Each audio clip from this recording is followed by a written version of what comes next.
کبھی ایسا ہوتا ہے نا کہ پیسہ بھی کم لگتا ہے اور دل کا سکون بھی کھو جاتا ہے۔ محنت پوری ہوتی ہے پھر بھی برکت نہیں ہوتی اور رات کو سوتے وقت دل بے چین رہتا ہے۔ اگر میں کہوں کہ رسول اللہ صلی اللہ علیہ وسلم نے صرف ایک چھوٹی سی دعا بتائی تھی جو رزق کی تنگی اور دل کی بے چینی دونوں دور کر دیتی ہے۔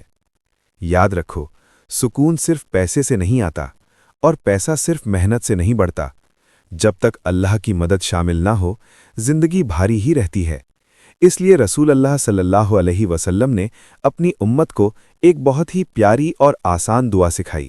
حدیث نبوی، رسول اللہ صلی اللہ علیہ وسلم نے فرمایا، جو شخص یہ دعا پڑھتا رہے اللہ اس کی پریشانی دور کر دیتا ہے اور اسے ایسی جگہ سے رزق دیتا ہے جہاں سے اسے گمان بھی نہیں ہوتا۔ ابو داود۔ اب یہ وظیفہ سن لیجئے اور دل سے یاد کر لیجئے، اللہم انی اعوذ بک من الہم والحزن۔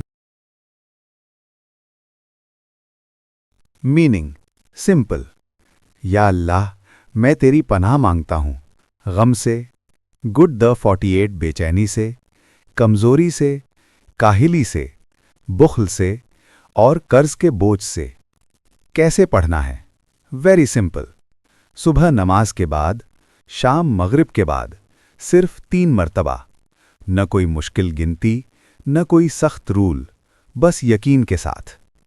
یہ دعا رات رات میں امیر نہیں بناتی، لیکن اللہ پر بھروسہ سکھا دیتی ہے، اور جب بندہ اللہ پر بھروسہ کر لیتا ہے تو اللہ راستے خود بنا دیتا ہے۔ اگر آج تم رزق کی تنگی سے گزر رہے ہو یا دل بے چین ہے تو آج رات صرف ایک بار یہ دعا پڑھ کر دیکھو اور پھر اپنی زندگی اللہ کے حوالے کر دو۔